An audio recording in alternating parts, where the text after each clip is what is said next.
Sir 2 question भेजे थे आपको। कब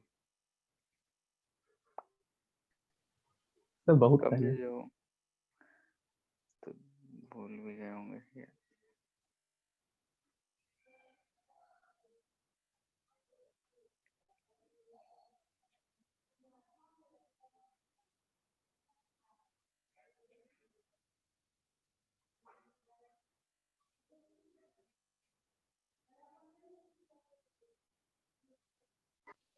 सर फॉरवर्ड कर दिए ग्रुप में।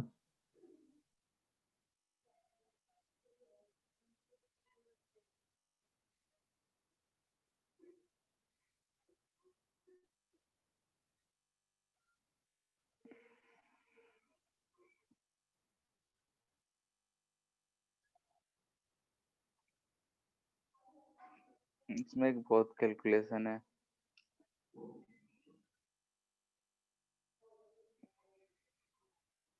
ठीक है, इसका शायद बताए थे ना प्रोसेस।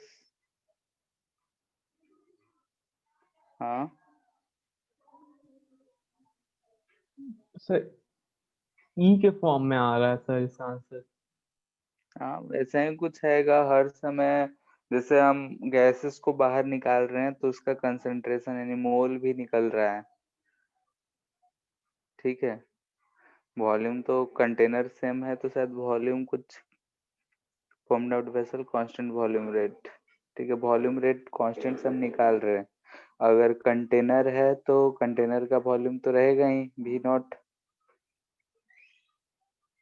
ठीक है, लेकिन हम उसमें से गैसेस को बाहर निकाल रहे हैं dV/dt R रेट से, क्योंकि ये वॉल्यूम ऑफ गैस दे रखा है। तो उसमें कितने मोल निकल रहे हैं उसको कंसिडर करके टाइम के रिस्पेक्ट में इसको सॉल्व करना पड़ेगा। ठीक है, कैलकुलेशन है इसमें ज्यादा। तुम कैसे ट्राई किए थे? सर वही सर, कुछ कुछ किए थे, आइडियल गैस लॉ लगाए थे लेकिन बन नहीं पा रहा है। हाँ, आइडियल गैस लॉ ही चाहिए। लेकिन जैसे कि हम लोग इसमें से गैसेस को निकाल दे रहे हैं, गैसेस को निकाल रहे हैं तो हम मोल को निकाल रहे हैं बेसिकली। क्योंकि जितने भी गैसेस वहां पे कंटेनर में कंटेन रहेंगे उसका वॉल्यूम तो V0 ही रहेगा। लेकिन हम लोग dV/dt निकाल रहे हैं।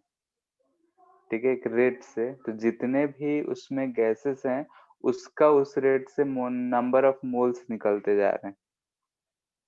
तो ऐसे ही करके इसमें कैलकुलेशन करना पड़ता है। और उसके बाद वही आइडियल गैस इक्वेशन पे रख के सॉल्व करोगे आ जाएगा।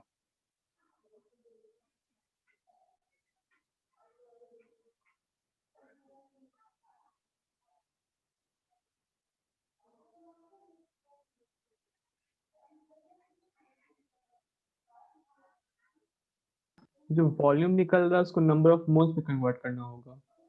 हाँ, जैसे कि पहले V0 वॉल्यूम है।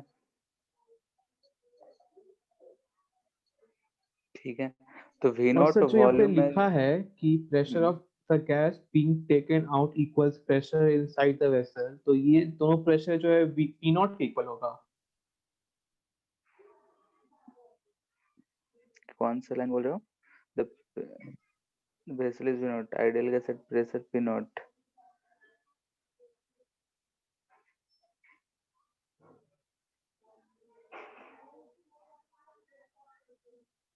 हाँ, जैसे कि जो pressure of the gas being taken out equal the pressure inside the vessel. जो बाहर हम निकाल रहे हैं उसका प्रेशर उतना ही रहेगा। ठीक है, प्रेशर टेम्परेचर सब चीज सेम है, यानी कि कह रहा है कि हम P0 V0 is equal to nRT0 यही होगा। यहाँ से हम अगर इनिशियली नंबर ऑफ मोल्स देखें तो ये P0 V0 by RT0 ये इनिशियल मोल हुआ। अब बोल रहा है कि हम dV/dt रेट से, यानी कि जिसको R दे रखा है, इस रेट से हम गैसेस को निकाल रहे हैं। ठीक है, यानी कि हम इस रेट से गैसेस को निकाल रहे हैं, यानी कि जो change in T time volume में इस आर टी वॉल्यूम निकलेगा। तो यहाँ पे इसको हम डिफरेंशिएट कर दे रहे हैं टाइम के रिस्पेक्ट में। तो टेम्परेचर P0 ही है। हम वॉल्यूम ऑफ गैस की बात कर रहे हैं, तो dv बाई dt हमारा आएगा इक्वल टू यहाँ पे n dn by dt RT not. ठीक है, यानी कि इसी रेट ये dv by dt small r दे रखा है, तो dn बाई dt हमारा आ जाएगा ये p not r by RT not. Something आया है नहीं, कुछ कांस्टेंट इनटू r, यानी कि हर इस रेट से हम उसमें से मोल्स को निकाल रहे हैं।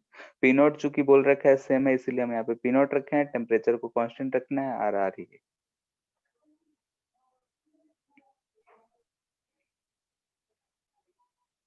ठीक है, आर कांस्टेंट ही दे रखा है ना, यस सर।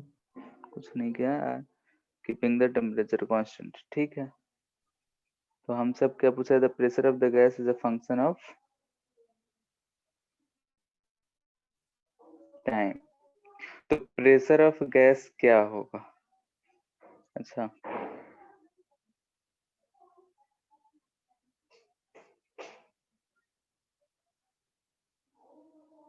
तो यहाँ P भी कांस्टेंट नहीं रहेगा, निकाल रहे हैं P तो आ रहा है।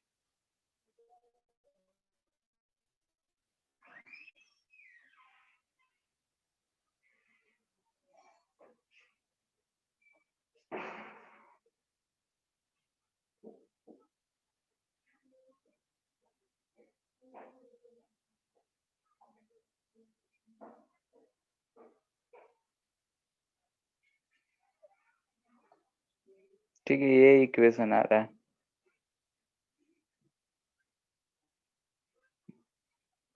इसमें dp dn कैसे चेंज करें?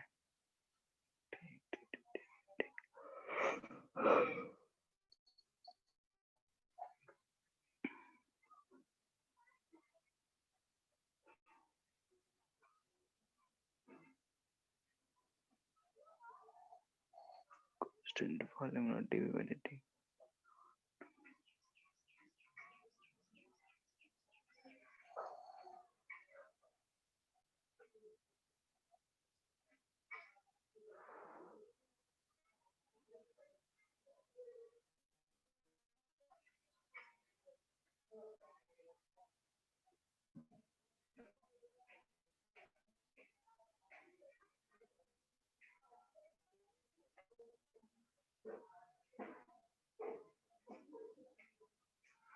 यही आएगा।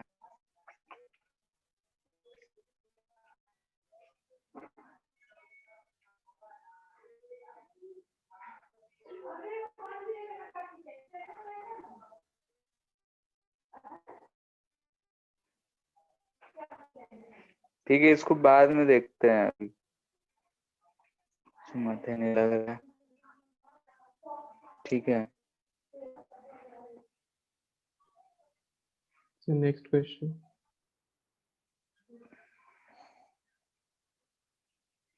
इसमें क्या दिक्कत हो गया है? हाइड्रोजन फिर बैलून मास सेम है, द रूप of length L negligible mass at equilibrium in mid air.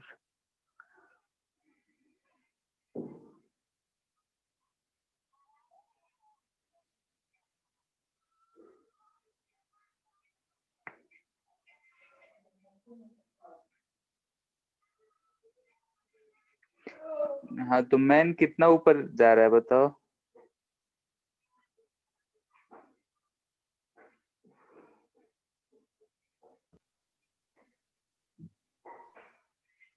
So वही ना लगाएंगे, नेट फोर्स 0 है तो फिर m1x1 इक्वल्स टू m2x2।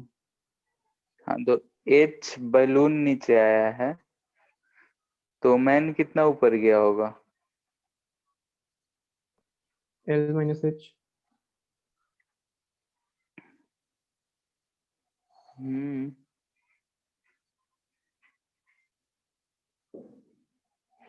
जैसे कि ये बैलून हो गया, यहाँ आदमी हो गया,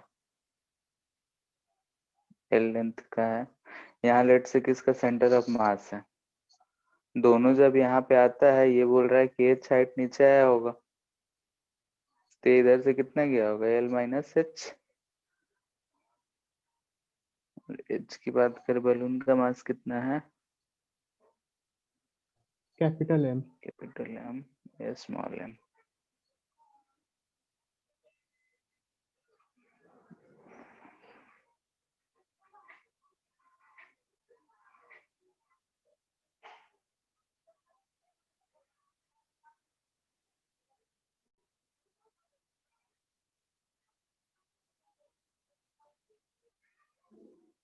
यहाँ से इसको अगर हम x बोले तो x को ऐसे भी लिख सकते थे हम ml/m+m।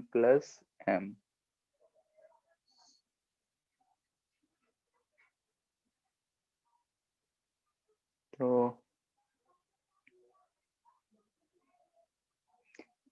h को अगर हम लिखें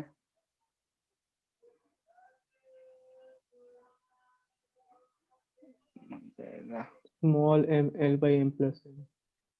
प्लस m। इससे भी कुछ तो नहीं आ रहा है। सर वर्क डन निकालना। हाँ तो ये mg तो लगेगा ही, बाकी हम चेक कर रहे थे कि ऑप्शन में कुछ वैसा घुमा फिरा के दिया हो।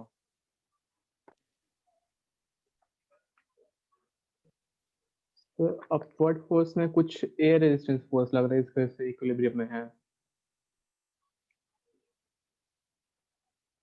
या फिर बॉयंसी फोर्स है एयर का। तो एयर का बाउंसी फोर्स लग रहा होगा उतना, अगर हम क्यों सोच रहे हैं? या मैन पे देख रहे हैं तो मैन पे ऊपर लग रहा है, बैलून पे भी नीचे टेंशन लग रहा है, कि जो भी ऊपर लग रहा हो। तो T plus L minus H उतना ही जाएगा, ठीक है। और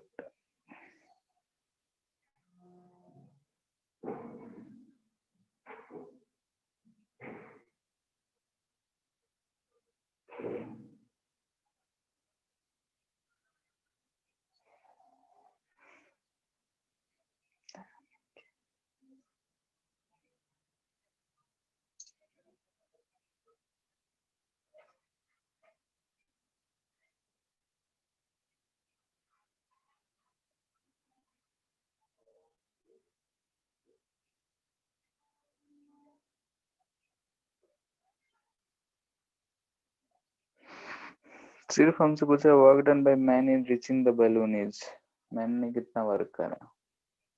तो मैन बलून के ऊपर ही वर्क ना करेगा, अपने ऊपर तो नहीं कर सकता हाँ है। उसे फोर्सेस देखे तो मैन रस्सी पे टेंशन लगा रहा है, टेंशन लग रहा है।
फिर एक्सेलरेशन निकाल के क्या करना है? तो एक्सलेट तो बताएंगे। नहीं करेगा ना। हाँ एक्सलेट तो नहीं करेगा, हो नहीं नेट फोर्स जाएगा जीरो तो है। इक्विलिब्रियम में पहले है फिर चल रहा है तो एक्सेलरेट नहीं करेगा। तो t equal to small m g आ रहा है, अगर इसको हम जीरो तो भी जो वो मानते हैं। आप लिखे एक net upward force m g plus m g, वो जैसे मैन पे कितना लग पहले रहा होगा, की, बलून पे कितना लग रहा होगा? जैसे कि अगर ये बैलून है, ऐसा आदमी पकड़ के लटका हुआ है, तो ये बैलून पे नेट फोर्स कितना लग रहा होगा कि टोटल मासेस को रोक के रखा है? दोनों का मास को रोका है। Yes sir. वही फोर्स लग रहा है।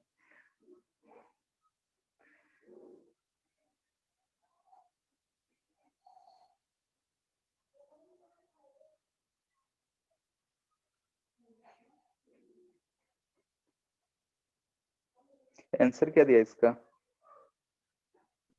सर आंसर का तो नहीं पता है।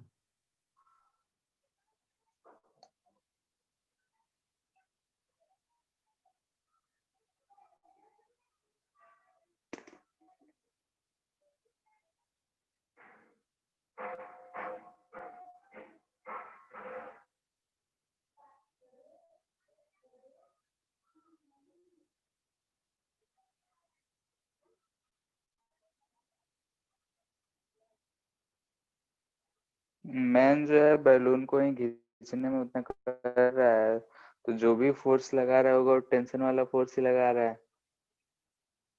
और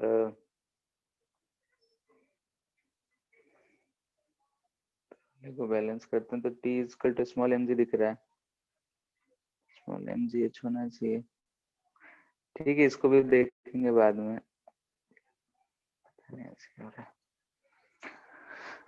तो जो आप ठीक है। अपवर्ड फोर्स लगाए हैं वो बलून पे लग रहा है इसका मतलब। हाँ मतलब नेट जो है थ्रस्ट फोर्स मान लेते हैं, इक्विलिब्रियम में है, तो कुछ तो फोर्स ऊपर लग रहा होगा। Yes sir. ठीक है, तो उसी फोर्स को हम बोल रहे हैं कि दोनों का वेट को बैलेंस करा है, तो टोटल फोर्स उतना लग रहा हो। बाकी ये ऊपर चढ़ना शुरू हुआ तो टेंशन जो है बढ़ गया होगा। पहले जितना टेंशन लग रहा था, पहले टेंशन mg लग रहा होगा, बाद में टेंशन बढ़ जाएगा, mg से ज्यादा हो। लेकिन स्लोली स्लोली जा रहा है तो हम उतने इफेक्ट को नेग्लेक्ट करेंगे। तो mg इंटू एच हमको तो लग रहा है कि होना चाहिए स्मॉल mg, लेकिन कैपिटल mg भी गलत है, स्मॉल mg एच ऑप्शन में ही नहीं है।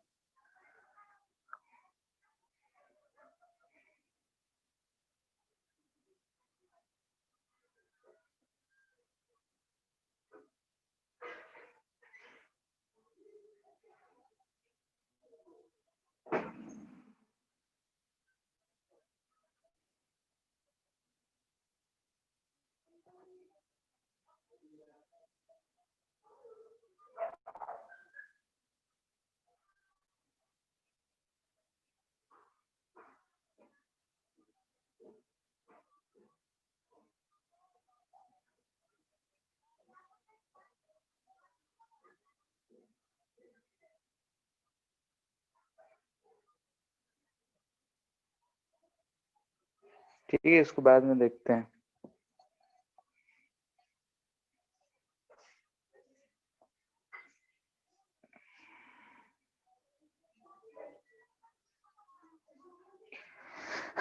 ठीक है, तो हम लोग नेक्स्ट चैप्टर शुरू कर रहे हैं। थर्मोडायनेमिक्स हीट का ही पोर्शन है। ठीक है,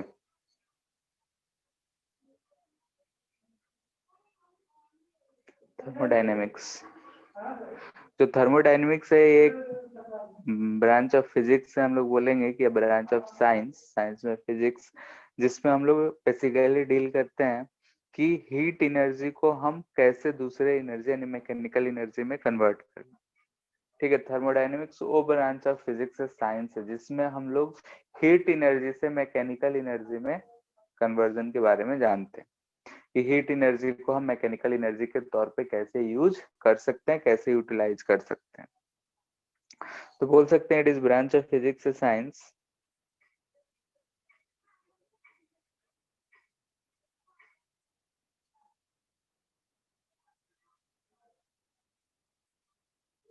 which deals with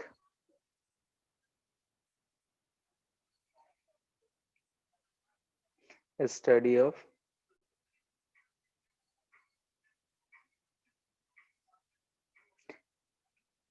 change या transfer heat energy to mechanical energy.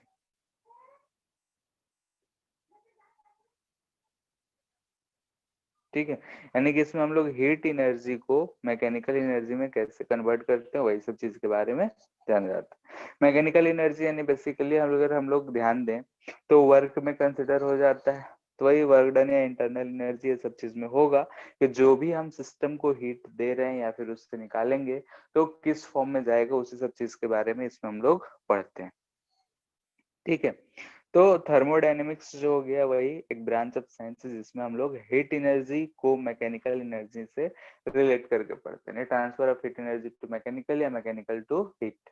जैसे कि हम लोग पहले भी जानते हैं कि अगर कोई मैकेनिकल वर्क करते हैं पानी में, अगर हम उसको बहुत तेजी से घुमाएं तो थोड़ा गर्म हो जाता है, यानी कि मैकेनिकल एनर्जी से हीट एनर्जी प्रोड्यूस हुआ।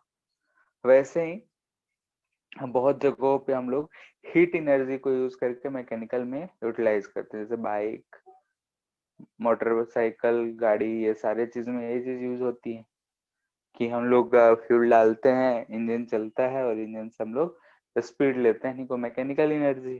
तो वहां पे इंजन जब गर्म होके कुछ हीट एनर्जी प्रोवाइड करता है, उससे हमारा मैकेनिकल वर्क होता है।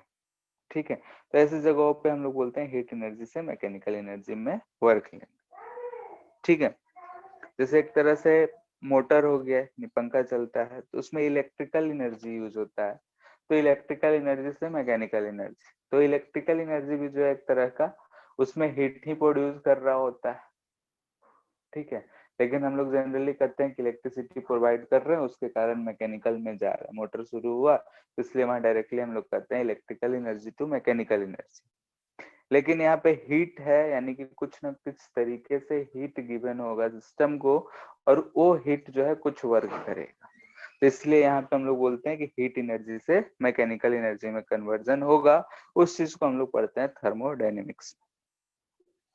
तो बेसिक बेसिक चीजें ही आज पढ़ रहे हैं कि अगर हम थर्मोडायनेमिक्स बोल रहे हैं क्या चीज है, तो इसके कुछ टर्म्स जो है वो जानना जरूरी है, तो वही टर्म्स ही आज देखते हैं। जैसे सबसे पहले तो थर्मोडायनेमिक जो हम लोग स्टेट्स के बारे में बताएंगे कि किसी भी चीज का, कि कोई सा भी चीज अगर हमको बताना हो, डिस्क्राइब करना होगा थर्मोडायनेमिक्स के स्टेट्स को, तो क्या क्या चीजें यूज होंगी to describe a state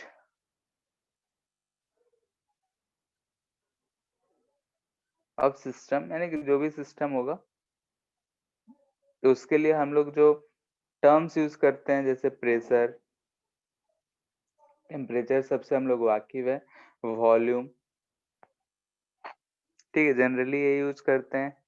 internal energy हो गया, मोल हो गया,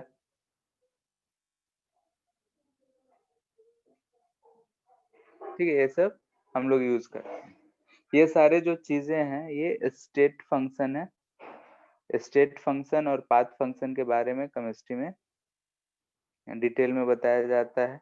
ठीक है, खैर हम यहाँ पे सिर्फ इतना बता रहे हैं कि स्टेट फंक्शन वो फंक्शन है जो सिर्फ अपने स्टेट पे डिपेंड करता है, यानी कि जिस पोजीशन की बात कर रहा है, जिस स्टेट की बात किया जा रहा है उसी स्टेट पे डिपेंड करेंगे। उसको उस स्टेट में कैसे ले गए हैं उससे कोई लेना देना नहीं है, यानी कि वो पाथ पे डिपेंड नहीं होता है। जैसे वर्क डन के बारे में हम लोग पढ़ेंगे इसी में, तो जो होगा पाथ पे डिपेंडेंट होगा। तो बाकी ये सब चीजें जो है स्टेट फंक्शन है, नहीं स्टेट पे डिपेंड होते हैं।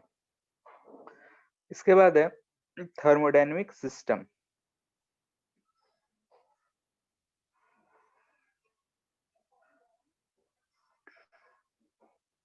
ठीक है, सिस्टम का डिफिनेशन बहुत सारा आता है, लेकिन हम लोग जनरली यही बात करेंगे कि जिस भी चीज के बारे में हम स्टडी करना चाहते हैं, यानी कि जो भी डेफिनेट क्वांटिटी होगा जिसके बारे में हम स्टडी करना चाहते हैं वो हमारा सिस्टम होगा।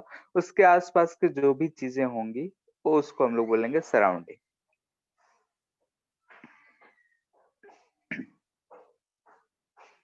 ठीक है, यानी कि सिस्टम जिसको हम लोग टू बी स्टडी, ठीक है, जिसको हम स्टडी करना चाहते हैं उसको बोलेंगे कि सिस्टम एंड सराउंडिंग। ठीक है, तो सराउंडिंग इसके आसपास के जो भी नेचर होगा उसको हम बोलेंगे सराउंडिंग। ठीक है, तो उसका डेफिनेशन हम ये सब नहीं लिखा रहे हैं, डायरेक्टली यही बोल रहे हैं कि जो भी लिमिटेड या डेफिनिट क्वांटिटी ऑफ मैटर जो है किसी क्लोज कंटेनर में है या फिर रखा हुआ है जिसके बारे में हम स्टडी करना चाहते हैं, उसको बोलते हैं सिस्टम। उसके आसपास का जो हमारा बाहर का जो भी सरफेस नेचर सराउंडिंग जो भी है जिससे वो हीट या कुछ भी एक्सचेंज करता हो, उसको हम लोग बोलते हैं सराउंडिंग। तो सिस्टम एंड सराउंडिंग ये दो चीजें हम लोग यूज करते हैं।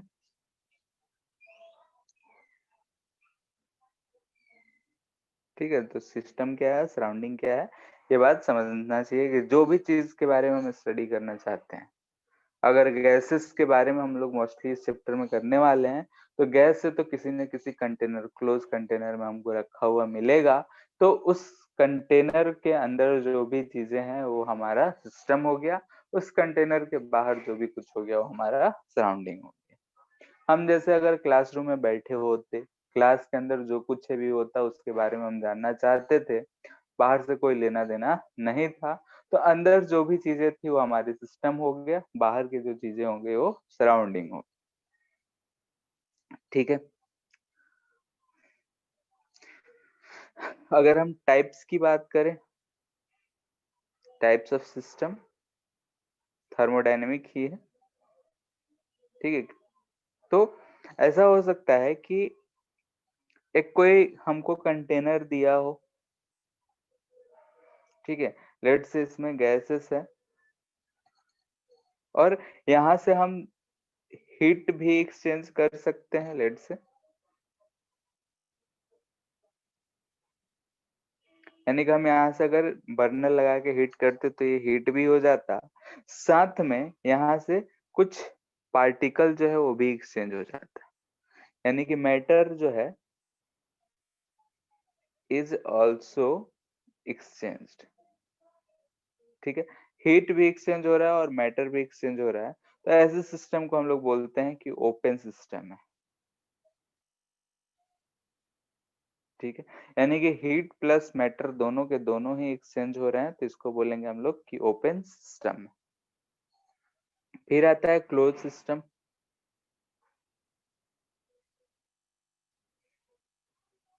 ठीक है, क्लोज सिस्टम, क्लोज सिस्टम क्या होता है, जैसे कि अगर ये कंटेनर है, हम यहाँ से बंद कर दिए इसको, ठीक है, सील पैक हो गया, इसमें हम गैस रखे हो या एक लिक्विड कुछ भी रखे हो। अब यहाँ पे हम बोले कि इसमें से जो है हीट का एक्सचेंज तो हो रहा है, ठीक है, हीट एक्सचेंज को हम क्यू से लिखते हैं, तो डेल्टा क्यू बोल रहे हैं, डेल्टा क्यू हो रहा है, लेकिन मैटर का एक्सचेंज नहीं हो रहा है, नो एक्सचेंज ऑफ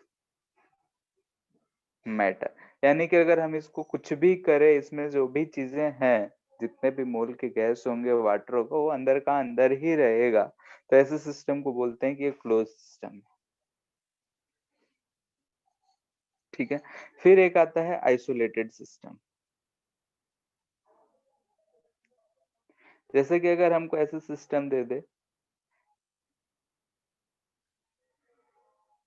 ठीक है, मान लेते हैं कि इसमें हम गैसेस या कुछ भी भरे रखे हुए हैं, यहाँ से हम बोले कि ना तो हीट का ट्रांसफर हो रहा है, यानी कि, और ना ही मैटर का, नो एक्सचेंज ऑफ हीट और मैटर।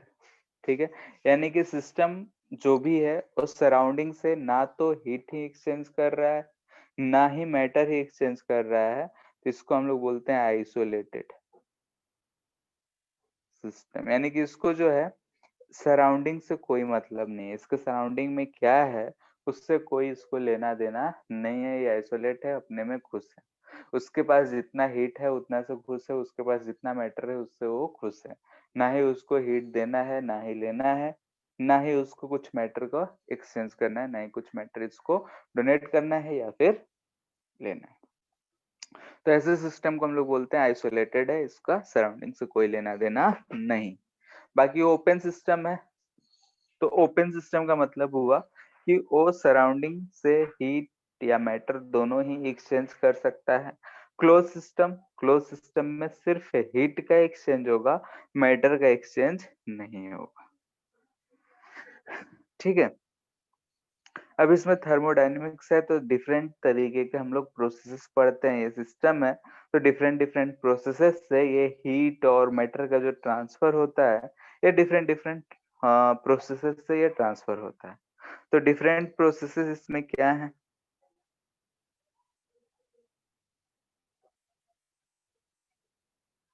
ठीक है, तो इसके बारे में हम लोग एक-एक करके डिटेल में पढ़ेंगे, फिलहाल हम यहाँ पे ऐसे ही लिख दे रहे हैं। आइसोथर्मल, ठीक है। सेकंड आइसोबैरिक,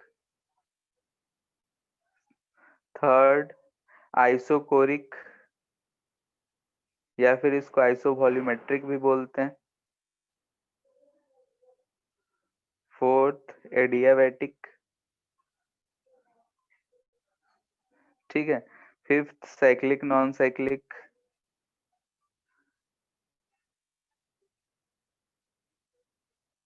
ठीक है। डिफरेंट डिफरेंट प्रोसेसेस हैं, जिस प्रोसेसेस से ये जो है एक्सचेंज हो सकता है, एक्सचेंज ऑफ हीट हो या एक्सचेंज ऑफ मैटर हो, वो डिफरेंट डिफरेंट प्रोसेसेस से हो सकता है। तो इसमें से ये कुछ प्रोसेसेस हैं।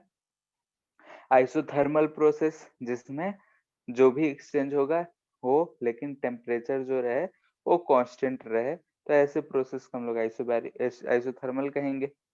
आइसोबैरिक प्रोसेस, ऐसा प्रोसेस जिसमें कोई भी एक्सचेंज टेक प्लेस करे लेकिन इसमें प्रेशर जो रहे वो कांस्टेंट रहे, इसमें वॉल्यूम को कांस्टेंट रहना पड़ेगा।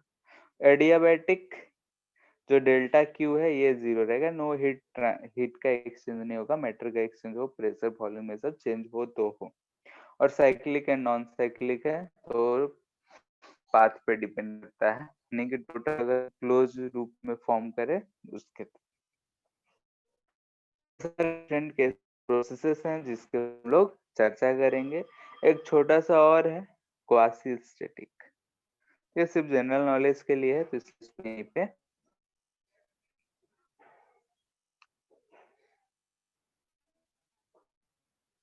बाकी और सारे भी प्रोसेसेस हैं जैसे रिवर्सिबल, इरिवर्सिबल प्रोसेसेस, सब क्लोज साइकिल के लिए ज्यादा है, यानी कि साइक्लिक में है।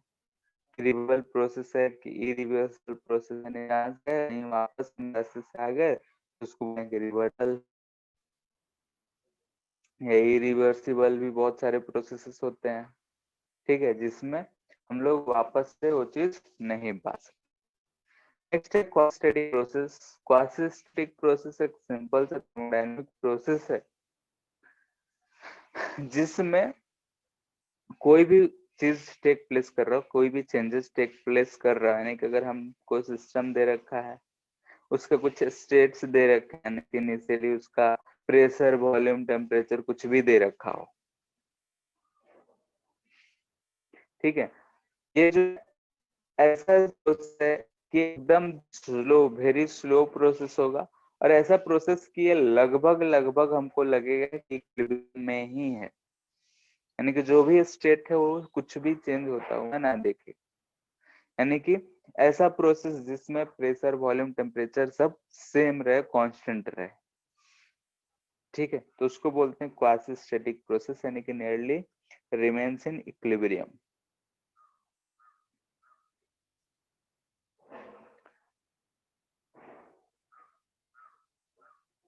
ठीक है। Remains in equilibrium during process, यानी जो भी चेंज हो रहा होगा उसके दौरान ये लगभग लगभग हमेशा क्या state remains in equilibrium,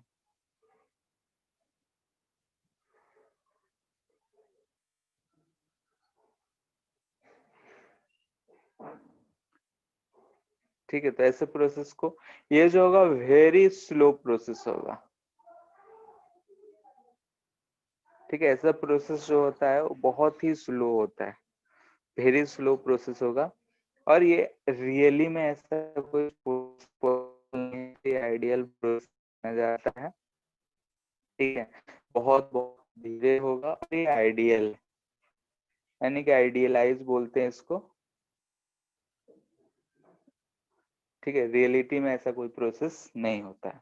quasi static process कोई भी चेंज होगा तो थोड़ा बहुत चेंजेस आएंगे ही आएंगे, ऐसा नहीं होगा कि पहले जैसा था वैसा ही बाद में रहे और चेंज भी हो जाए, ठीक है। तो ये सारे डिफरेंट डिफरेंट प्रोसेसेस हैं, जिस प्रोसेस के थ्रू हमारा जो सिस्टम है सराउंडिंग से एक्सचेंज करता है, हीट का एक्सचेंज करे, मोल्स यानी कि मैटर का एक्सचेंज करे, वॉल्यूम का एक्सचेंज करे, या जिस चीज का भी एक्सचेंज करना हो कई बार। तो ये सब प्रोसेसेस को हम लोग आगे धीरे डिटेल में करेंगे। इसके बाद जो हम लोग सेकेंड चीज जानते हैं वो वर्क डन के बारे में। तो उसके बारे में हम लोग पहले से जान लेते हैं, क्योंकि वर्क भी हम लोग को यूज करना है। Work done bye an ideal gas. अगर आइडियल गैस से हम वर्क करना चाहते हैं तो क्या वर्क करेगा? लेट्स से कि अगर हमारे पास कोई एक कंटेनर है, ठीक है, इस कंटेनर में ये पिस्टन लगा हुआ है, ठीक है, क्या है? पिस्टन है, मूवेबल है,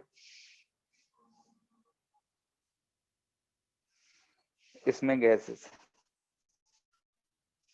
अगर इसमें गैसेस है और ये गैस जो है मान लेते हैं किसी भी तरीके से एक्सपेंड कर रहा है, हीट दिया या भी जो भी कुछ प्रोसेस के थ्रू, लेट्स से कि गैस एक्सपेंड कर रहा है,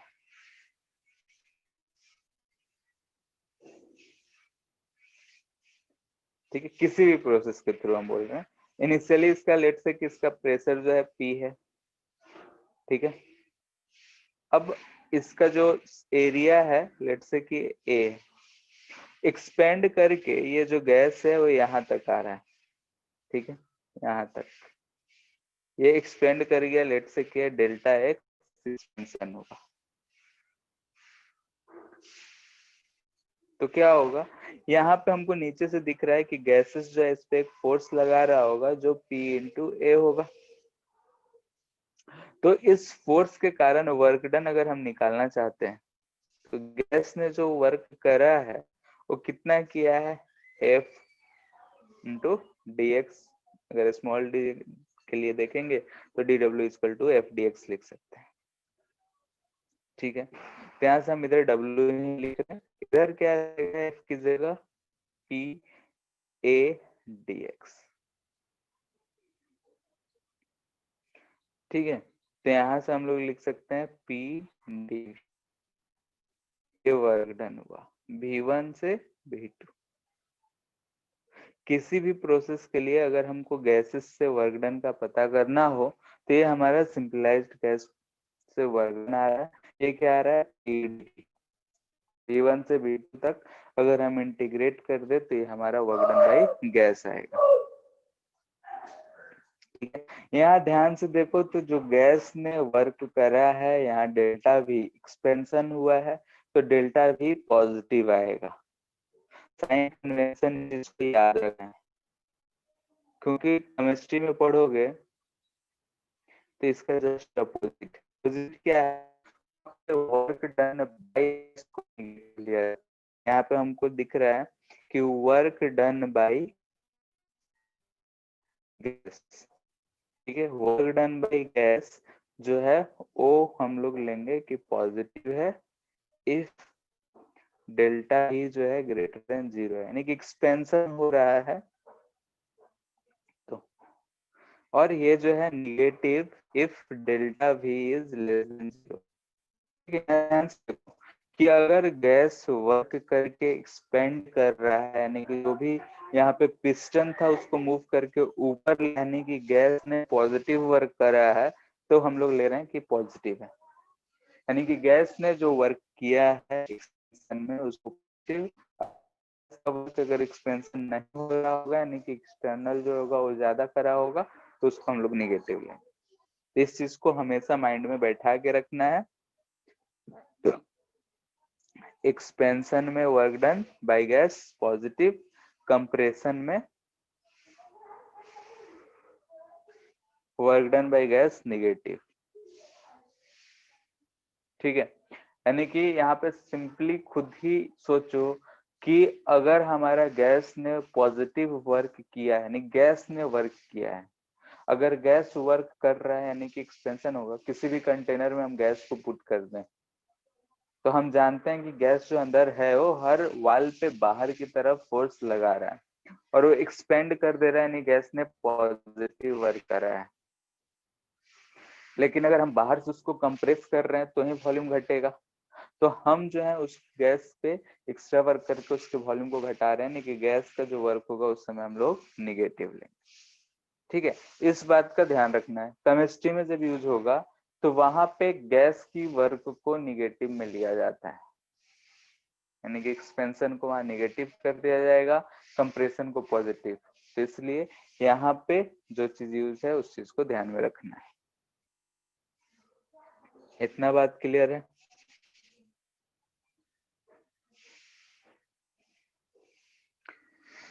हेलो? Yes sir.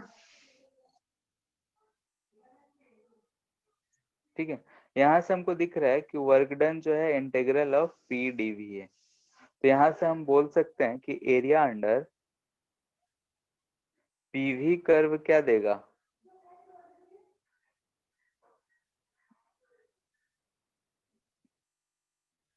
ठीक है, एरिया अंडर पीवी कर्व जो होगा वो वर्क डन देगा। W equal to integral p dv है, ऐसा कुछ भी हम लोग देखते हैं तो यही बोलते हैं, तो यहाँ से हम बोल दे रहे हैं। तो ऐसा हो सकता है कि अगर कांस्टेंट प्रेशर हो या वेरिएबल प्रेशर हो। ठीक है, तो बस सिंपल सिंपल चीजें अब देखते जा रहे हैं। Calculation of work done first कर रहे हैं। इफ प्रोसेस ऐसा हो कि वॉल्यूम जो है वो कांस्टेंट रहे। ठीक है, हम यहाँ पे नाम नहीं ले रहे हैं क्योंकि आगे चल के हम लोग देखेंगे, लेकिन अगर बोला जाए कि वॉल्यूम कांस्टेंट है तो बताओ वर्क डन क्या होगा। तो यहाँ पे हमको डायरेक्टली दिख रहा है कि यहाँ से हमको कि डेल्टा वी जो है वो 0 है, यानी कि अगर हम यहाँ work done equal to integral p dv use कर रहे हैं तो जो भी इनिशियल है वही भी फाइनल भी है, तो ये हमको क्या मिलेगा? 0।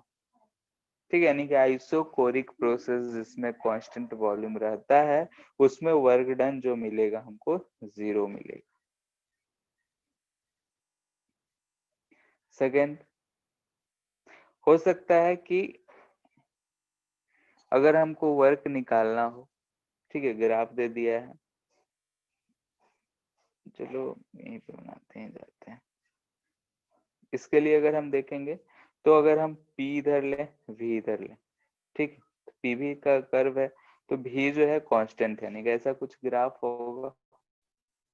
तो इसमें हमको दिख रहा है कि PV कर्व का एरिया जो है 0 है,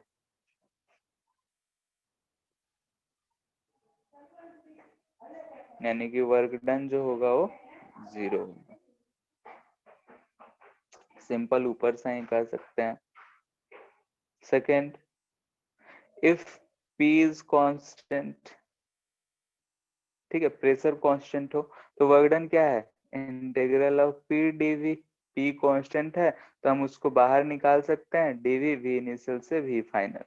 इस केस में हम क्या लिख सकते हैं? P v final minus v initial, यानी कि डायरेक्टली इस केस में जब वर्क डन तो पी डेल्टा वी हम लोग लिख सकते हैं। Yes sir. ठीक है, डेल्टा वी पॉजिटिव है तो वर्क पॉजिटिव है, डेल्टा वी निगेटिव है तो वर्क निगेटिव है। ठीक है, पी कांस्टेंट है तो इसको हम लोग आइसोबैरिक भी बोलते हैं। बाकी डिटेल में सारा कुछ जैसे वर्क अभी पढ़ रहे हैं, वर्क के बाद इंटरनल एनर्जी, हीट, ये सब आएंगे तो वहाँ हम लोग प्रोसेसेस लिख के सारा एक साथ करेंगे फिर से। तो यहाँ पे अगर पी कांस्टेंट रहा, वर्क अगर हमको फाइंड करना रहा तो ऐसा करेंगे। यहाँ अगर हम ध्यान से देखें पीवी कर्व है, तो यहाँ से अगर हम पीवी कर्व है, पी कांस्टेंट है तो ऐसा जाएगा, यहाँ से वी इनिशियल, ये वी फाइनल। तो ये जो एरिया होगा यही हमको क्या देगा? Work done. ध्यान से देखो तो ये पी वी फाइनल माइनस, क्योंकि वी फाइनल है तो ये वाला डिस्टेंस है और ये डिस्टेंस है वी इनिशियल, तो वी फाइनल में से वी इनिशियल घटाएंगे तो एरिया हमको निकल जाएगा। यहाँ पे हमको दिख रहा है कि वी फाइनल ज्यादा है तो ये हमको पॉजिटिव मिलेगा। वही अगर हमको ऐसा कर्व मिल जाए इस तरह, यानी कि पहले ये v इनिशियल बोले, ये v फाइनल बोले। तो इस केस में अगर हम वर्क डन की बात करेंगे तो हमको क्या मिलेगा, लेस देन 0। क्यों? क्योंकि वॉल्यूम जो है घट रहा है। कम हो रहा है। हाँ, ये जो है एक्सपेंशन का केस है, और ये जो केस दिख रहा है ये हमको कंप्रेशन कंप्रेशन। दिख रहा है। तो कंप्रेशन है तो वर्क डन निगेटिव होगा। ठीक है, यानी कि कहीं भी अगर मान लेते हैं कि P कांस्टेंट नहीं रहा, ऑल्सो हो सकता है कि हमको ऐसे कर्व मिल जाए या फिर ऐसा मिल जाए, इधर P है इधर V है। ठीक है, तो ऐसा भी अगर हमको कर्व मिलता है तो हमको इसके एरिया ही देखना है। तो हमको दिख रहा है कि इस केस में वॉल्यूम जो है एक्सपेंड कर रहा है। ठीक है, इस केस में अगर हम देख रहे हैं, अच्छा ये दोनों सेम ही, इस केस में देख रहे हैं तो वॉल्यूम घट रहा है। ठीक है, तो इसमें अगर हम देखेंगे तो वर्क डन पॉजिटिव होगा, इसमें देखेंगे तो वर्क डन नेगेटिव होगा। यानी कि हमको देखना है कि एक्सपेंशन हो रहा है या फिर कंप्रेशन हो रहा है, तो हम आराम से बता सकते हैं कि हमारा वर्क कैसा होगा। ठीक है, मे भी हो सकता है साइक्लिक के लिए। ठीक है, वर्क का ही कंडीशन देख रहे हैं, साइक्लिक का ही है। लेट से कि हो सकता है कि हमको किसी ए से बी ले गया ऐसा, और फिर बी से सी, ए से बी ऐसे है, ऐसा है साइक्लिक। ठीक है, तो इसमें क्या होगा, तो इसको हम लोग ऐसे कंसिडर कर सकते हैं कि ए से बी एक बार गए हो, फिर प्लस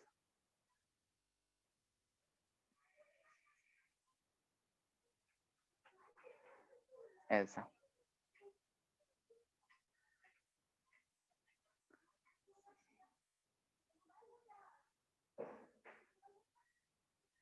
ठीक है, तो ऐसा हम कंसिडर कर लिए। तो इसमें देखें कि जब ए से बी गए तो हमको इतना वर्क करना मिला, इसको हम बोल रहे हैं W1, और इसको बोल रहे हैं हम बी से ए में W2। ठीक है, W1 और W2 ध्यान से देखें तो W1 पॉजिटिव है, W2 निगेटिव है। तो वर्क डन टोटल की अगर हम बात करेंगे तो W1 प्लस W2 आएगा, और अगर हम ध्यान से देखें साइन के साथ तो हमको ये वाला एरिया मिलेगा। ठीक है, यानी कि यही जो हमको मिलेगा W टोटल मिलेगा, ध्यान से देखो तो मिल जाएगा, क्योंकि W2 जो है निगेटिव है, W1 जो है पॉजिटिव। तो यहाँ से हमको क्या दिख रहा है कि अगर पीवी कर्व है और ये क्लॉकवाइज है, क्लॉकवाइज है तो हमको वर्क डन कैसा मिल रहा है, पॉजिटिव।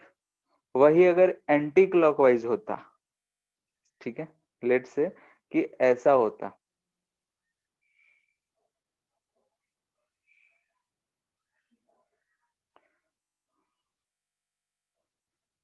ठीक है, इधर से आए रहते इससे गए रहते, तो ए से बी की बात कर रहे हैं, तो यहाँ जो हमको साइक्लिक प्रोसेस है, लेकिन ध्यान से देखो तो एंटी क्लॉकवाइज है, यानी कि पॉजिटिव वर्क कम है और निगेटिव वर्क ज्यादा है। तो इसमें अगर हम वर्क डन टोटल निकालेंगे तो हमको लेस देन 0 आएगा। ठीक है,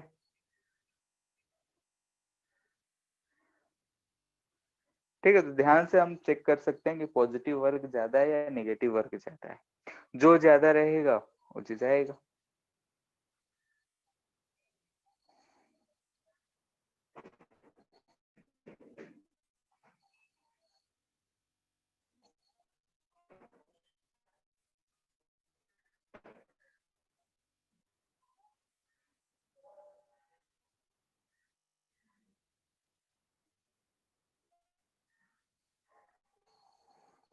ठीक है, ऐसा कुछ दे रखा है,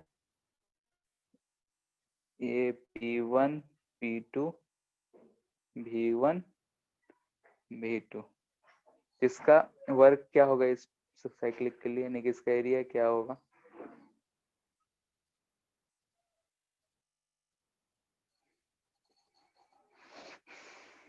रेडियस नहीं दे रखा है तो इसका एरिया कैसे लिखेंगे।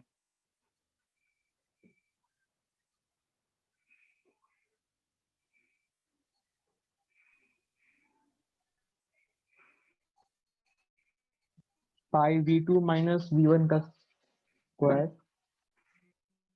पाई v2 माइनस v1 बाई 2 का square. v2 minus v1 into p2 minus p1 by 4। ठीक है, पाई आर स्क्वायर होता है, तो r1 r2 इसमें दोनों यूज करेंगे, v2 minus v1 p2 minus p1। ठीक है, इलिप्स भी रहेगा तो ऐसा ही। सर बाय 4 क्यों होगा? देखो ये इलिप्स से डिराइव करा गया है, लेकिन हम लोग जानते हैं होता है सर्कुलर शेप हमको दिख रहा है, तो इधर का डायमीटर v2 माइनस v1 तो आधा करेंगे तो 2, और इधर रेडियस का भी 2, इसलिए v2 minus v1 2 minus v1। ठीक है, यही इसका एरिया लिखेगा। एलिप्स से डिराइव्ड है, एलिप्स का भी अगर एरिया लेते हैं तो pi by 4 major axis into minor axis करते हैं। एलिप्स हो गया है क्या मैथ्स में? Yes sir. Conic yes section, sir. उसमें एरिया निकालना सीखे हो? No sir. नहीं सर, एरिया अंडर कर्व में बताया जाता है। अच्छा, एरिया अंडर कर्व है, कभी भी है लेकिन एक जगह, तो वहीं से ये भी आता है सिंपल फॉर्म में, तो इसको याद रखना है।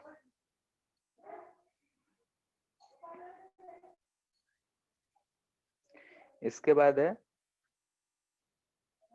Third, if temperature is equal to constant रहा तो आइडियल गैस ही है, टेम्परेचर कांस्टेंट है क्या हो, तो हम जानते हैं PV इक्वल टू होता है nRT।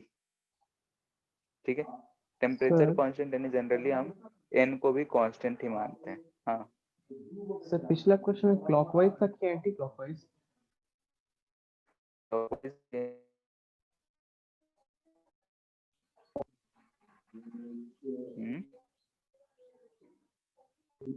ठीक है सर।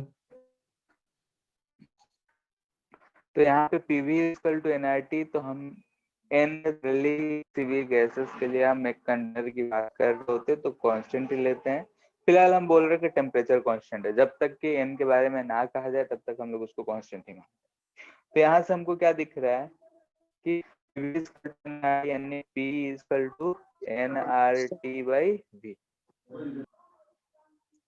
ठीक है, तो हम ऐसा क्यों लिखें, क्योंकि सिंस हम जानते हैं कि वर्क डन जो होता है इंटीग्रल P dV होता है, यहाँ पे P भी वेरिएबल है, V भी वेरिएबल है, तो हम डायरेक्ट इंटीग्रेट नहीं कर सकते हैं, तो यहाँ से हमको P V में तो हम जनरली अगर V से ही लिख देते हैं, तो V से लिख रहे हैं तो यहाँ से हम क्या मिलेगा, n तो कांस्टेंट है तो भाग कर सकते हैं,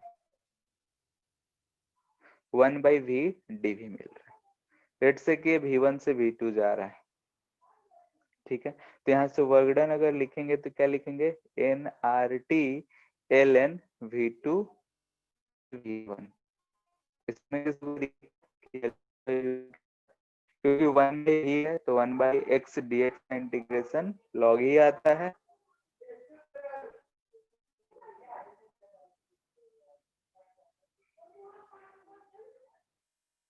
ठीक है, तो ये चीज आएगी। एक चीज और हम लोग जानते हैं कि जब टेम्परेचर कांस्टेंट हो तो V1 बाई V2 को P2 बाई P1 लिख सकते हैं, तो यहाँ से P1 बाई P2 भी लिख सकते हैं।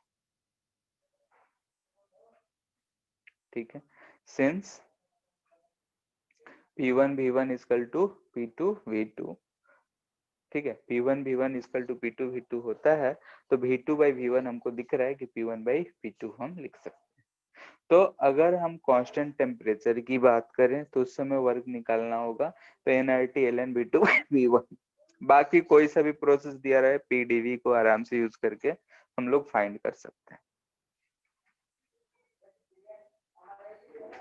ठीक है, इसी पे बेस्ड एक दो क्वेश्चन देखते हैं, बाकी तो इस पूरे चैप्टर में वर्क ये सब तो फाइंड करना ही है।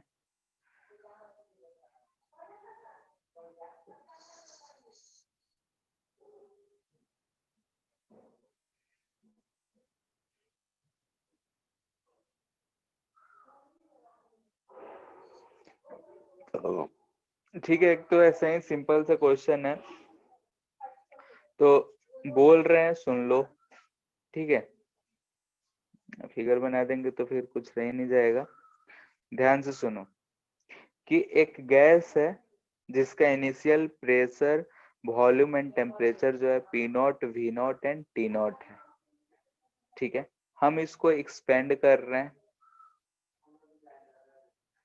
First at T equal to constant यानी कांस्टेंट टेम्परेचर पे, सेकेंड एट कांस्टेंट प्रेशर पे। किस केस में वर्क ज्यादा होगा?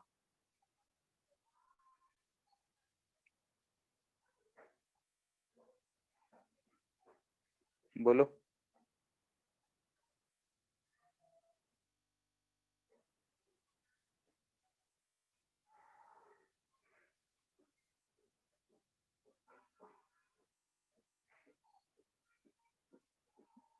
हेलो,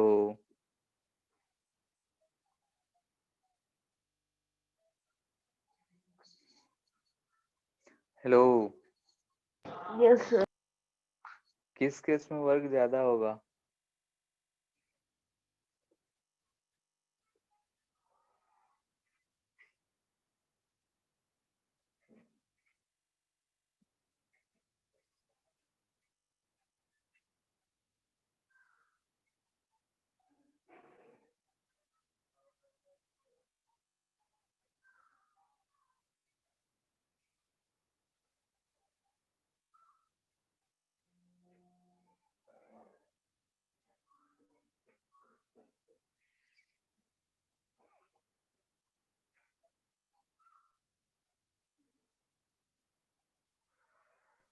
तो सेकंड वाले में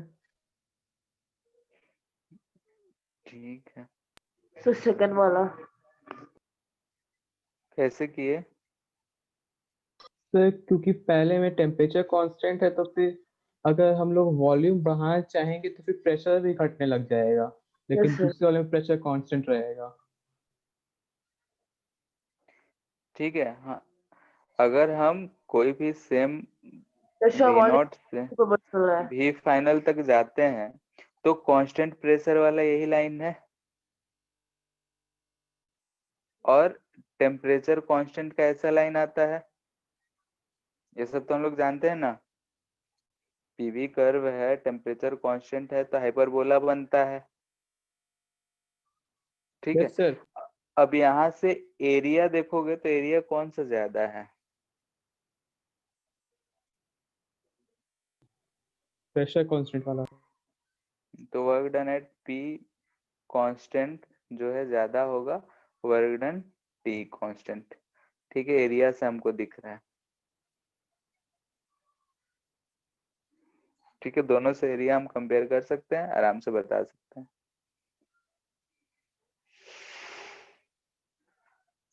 एक क्वेश्चन है कि गैस है, आइडियल गैस ही है,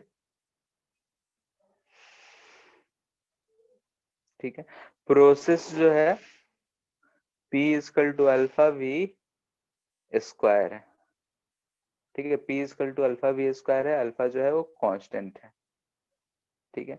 वॉल्यूम इसका जो हो रहा है increases from V to V, ठीक है। वॉल्यूम जो है डबल हो जा रहा है, तो हमसे पूछ रहा है कि फाइंड द वर्क डन।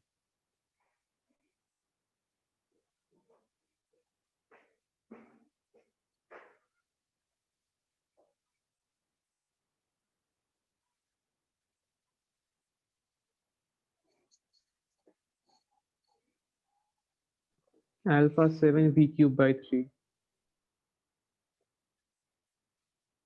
ठीक है, क्या करना था? Work done equal to integral P dV होता है, P का वैल्यू रख दो, अल्फा वी स्क्वायर dV, ठीक है। तो यहाँ से हमको क्या मिल जाएगा? अल्फा तो कांस्टेंट है, V³/3, V इनिशियल से V फाइनल, तो अल्फा/3 तो कॉमन ले लिए। यहाँ पे आ जाएगा हमारा कितना, 2 टाइम्स हो जा रहा है, यानी कि 8v³ - v³।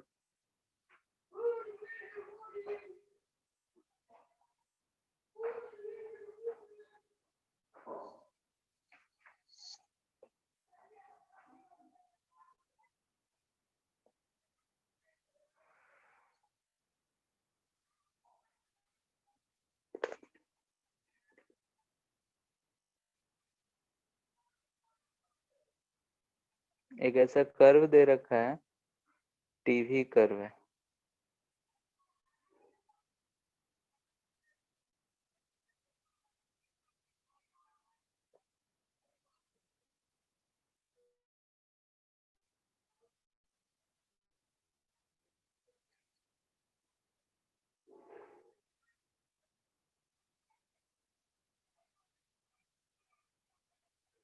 ठीक है, ऐसा है,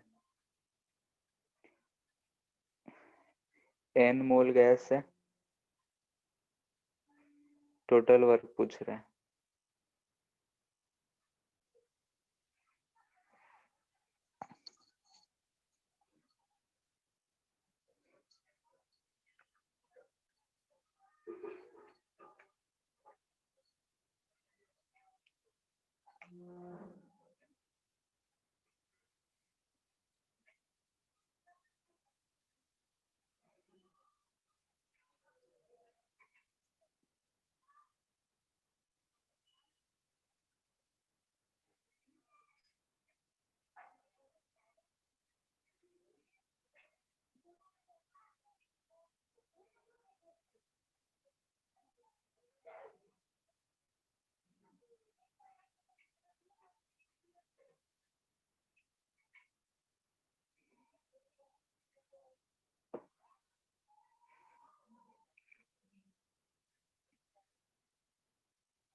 आ गया।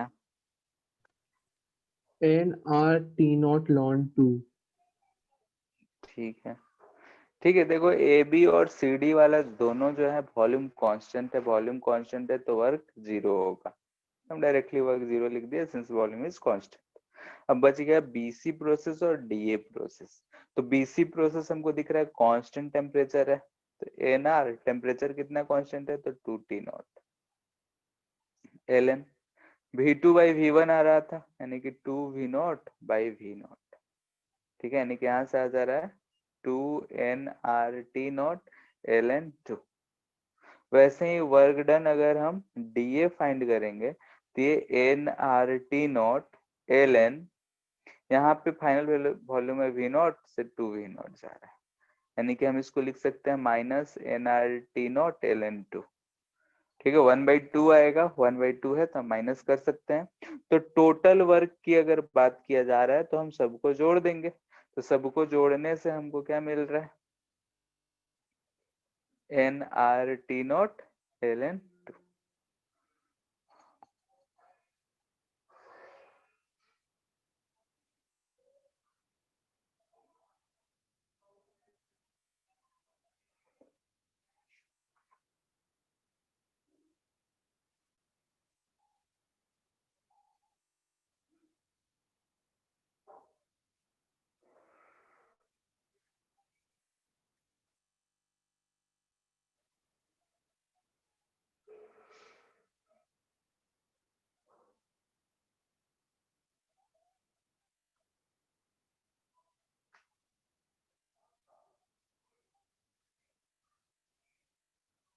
हो गया, यस ठीक सर। है।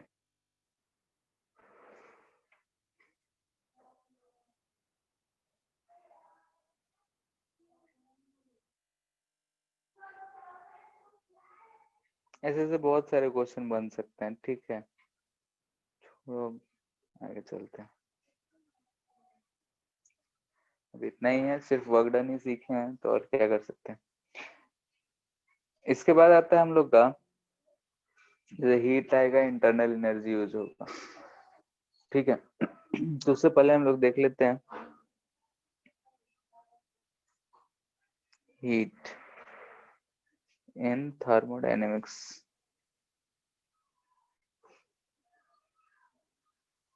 लॉ ऑफ थर्मोडायनेमिक्स पहले देख लेते हैं, छोटा सा है लॉ ऑफ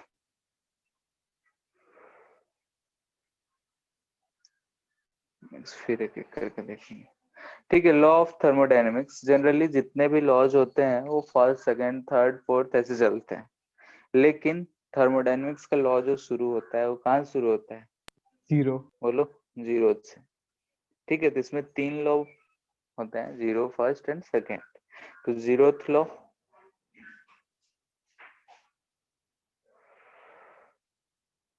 ठीक है, जीरोथ लॉ के बारे में सिंपल सा लॉ है, क्या कहता है कि अगर कोई ए है और ये बी है और ये जो है सी, अगर ए और बी आपस में थर्मल इक्विलिब्रियम पे है,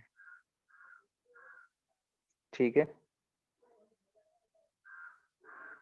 ए और बी जो है एट थर्मल इक्विलिब्रियम है। सिमिलरली कह रहा है कि ए और सी जो है ये भी एट, बी और सी एट थर्मल इक्विलिब्रियम है। ठीक है, यानी कि if a and b and C are at thermal equilibrium, this implies that कि A and C जो है ये भी जो है will be at thermal equilibrium। ठीक है, थर्मल इक्विलिब्रियम करने का मतलब सेम टेम्परेचर। ठीक है, हीट ट्रांसफर में हम लोग पढ़ते हैं कि थर्मल इक्विलिब्रियम यानी कि जितने भी एनर्जी वो एब्जॉर्ब करेगा उतना ही रेडिएट करेगा। खैर वो एनर्जी के टर्म में हुआ, सिंपल लैंग्वेज में अगर हम लोग देखें तो हम इसको बोल सकते हैं कि थर्मल इक्विलिब्रियम का मतलब ये हुआ कि दोनों का टेम्परेचर सेम रहे। जैसे कि अगर हम कोई बुक है उसको हम बाहर बेंच पे धूप में रखें तो उसका टेम्परेचर जो है बाहर का टेम्परेचर होगा उसके बराबर हो जाएगा कुछ देर में, तो वो जो है वहां पे उस टेम्परेचर पे रहेगा। अगर उसी बुक को लाके हम रूम में रख देते हैं तो रूम का टेम्परेचर हो सकता है कुछ और हो, बुक का टेम्परेचर कुछ और हो, तो दोनों का टेम्परेचर अलग अलग होगा। लेकिन कुछ घंटों के बाद अगर हम देखें तो बुक का टेम्परेचर और जिस टेबल पे रखे हैं उसका टेम्परेचर दोनों सेम होगा, टेम्परेचर ऑफ टेबल और रूम दोनों सेम होगा, तो हम कह सकते हैं कि बुक का और रूम का भी टेम्परेचर सेम ही होगा। तो वही ये लॉ कहता है।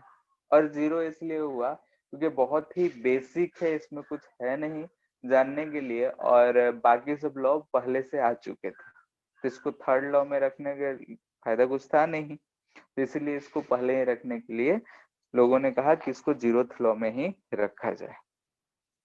क्लियर है? तो यूक्लिड का एक्सियम जैसा हो गया, उसमें भी यही था।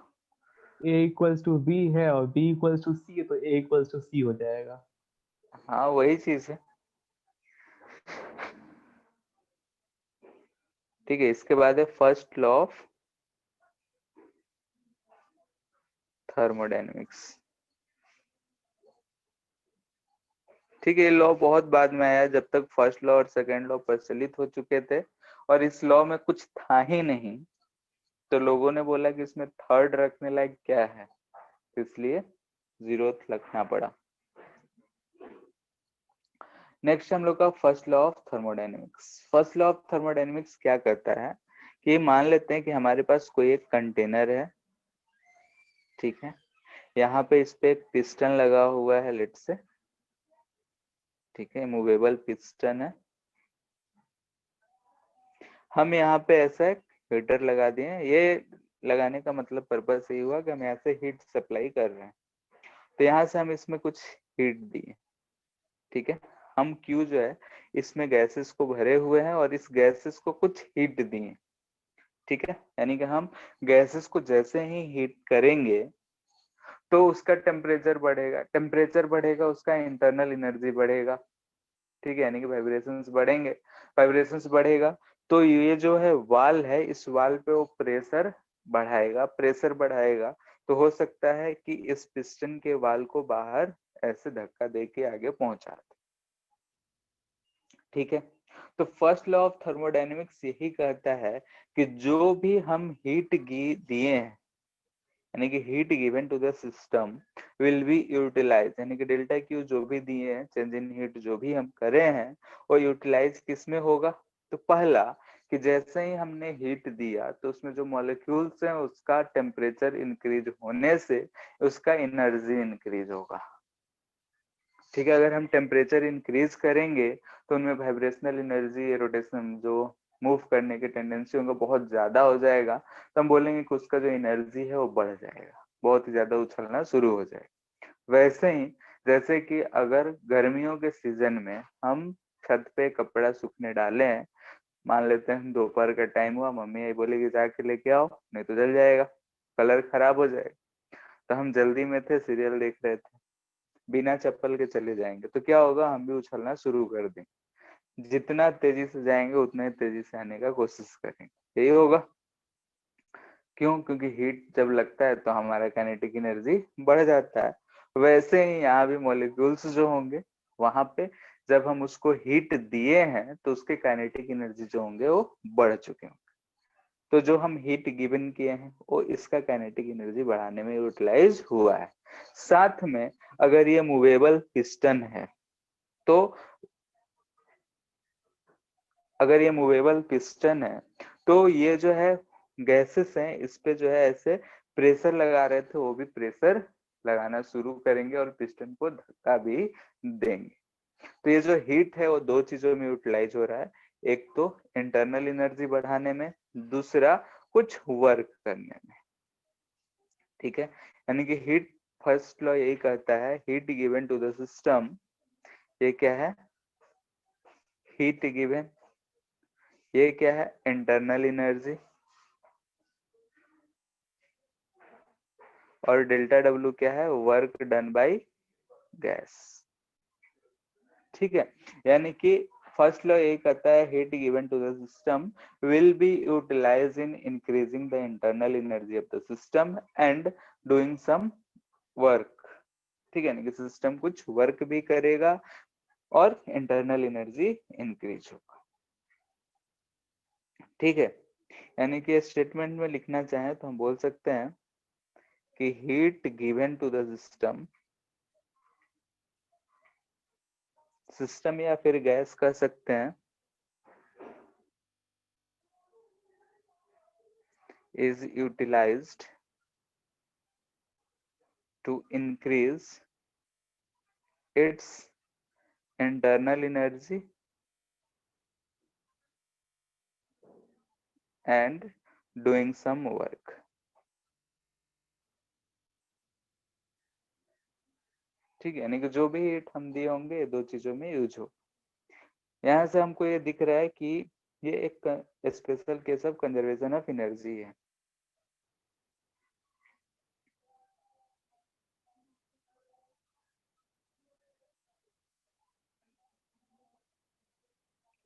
ठीक है, यानी कि जो हम एनर्जी दिए हैं वो दो चीजों में यूज हो रहा है, इंटरनल एनर्जी और वर्क में।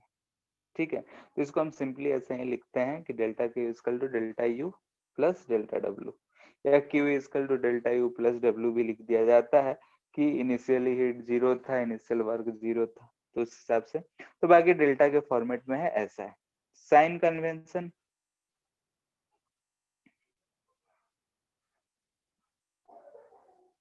साइन कन्वेंशन क्या लेना है, तो हम लोग हमेशा सिस्टम से फायदा उठाना चाहते हैं।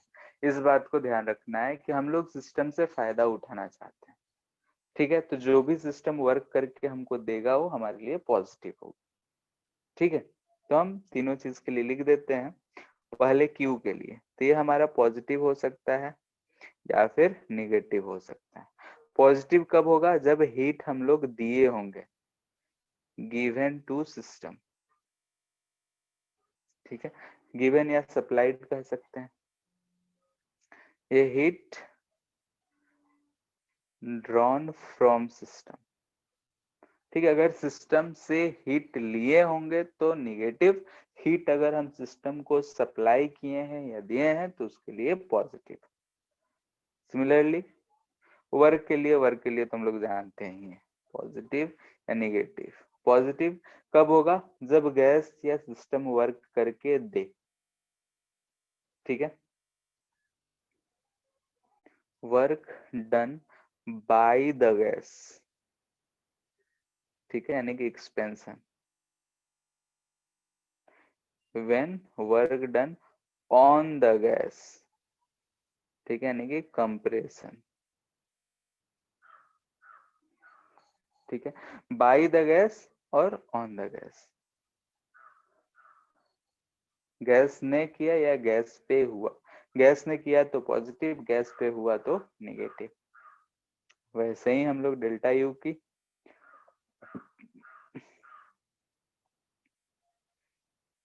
ठीक है, अगर इंटरनल एनर्जी इंक्रीज करता है तो डेल्टा यू पॉजिटिव, यानी कि टेम्परेचर डायरेक्टली रिलेशन होता है इंक्रीजेस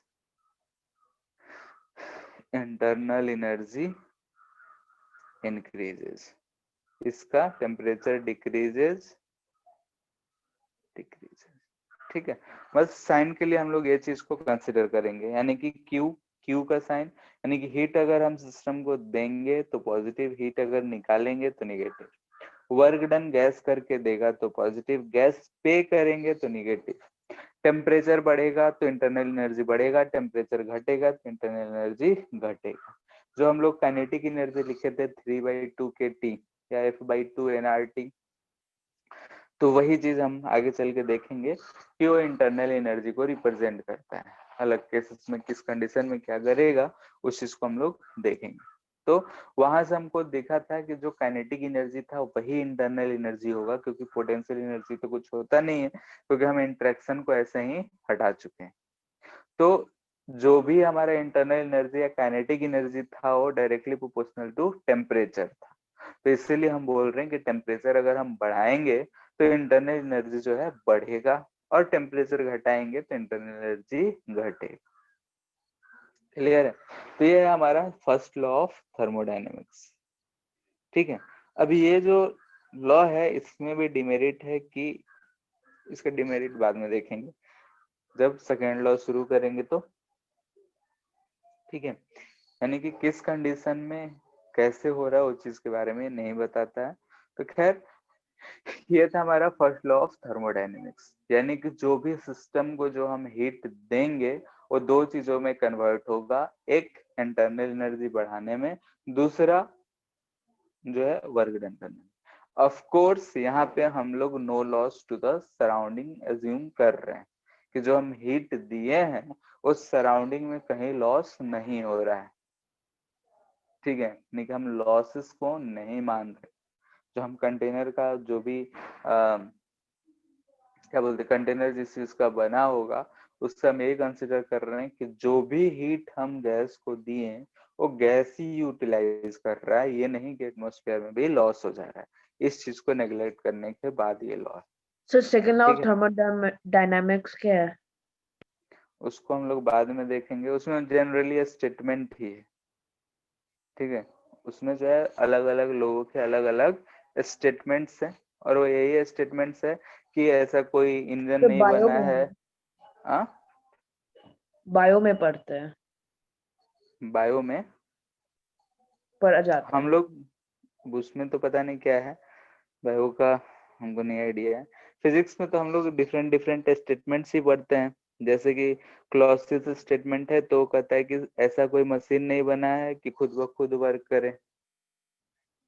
केल्विन कहते हैं कि जब तक कोई भी मशीन है हॉटर से कोल्डर, अगर हॉटर होगा तो कोल्डर पे जाएगा तो खुद ब खुद वर्क कर सकता है, लेकिन कोल्डर से हॉट होने के लिए टेम्परेचर बढ़ाने के लिए हमको एक्सटर्नल वर्क करना पड़ेगा। तो डिफरेंट डिफरेंट लोगों के डिफरेंट स्टेटमेंट्स हैं, और फाइनली यही रिप्रेजेंट करता है कि जो भी वर्क होगा वो हायर टेम्परेचर से लोअर टेम्परेचर के लिए स्पॉन्टेनियस होगा, एंड लोअर टेम्परेचर से हायर टेम्परेचर जाने के लिए हमें कुछ मेहनत करना पड़ेगा, यानी वर्क करना पड़ेगा। इस चीज को रिप्रेजेंट करता है सेकेंड लॉ। केमिस्ट्री में जाओगे तो उसमें थोड़ा एंट्रोपी ये सब के बारे में बताया जाता है, ठीक है। ठीक है, तो आज हम लोग इतना ही रहने दे रहे हैं। नेक्स्ट क्लास में इसी से आगे, यानी कि सबसे पहले वर्क डन के बारे में तो थोड़ा बहुत हम लोग जान लिए, नेक्स्ट हम लोग जानेंगे वही हीट के बारे में, ठीक है, कि जो हम हीट घी दे रहे हैं, हीट ये सब चीजें जो हैं वो कैसे किस कंडीशन में कितना हीट होगा, आइसोथर्मल है, आइसोकोरिक है, हर प्रोसेस में कितना कितना हीट होगा, फिर इंटरनल एनर्जी क्या होता है किस प्रोसेस में और कैसे क्या होगा। ठीक है, ठीक है फिर। Thank you sir. Thank you too. Thank you sir.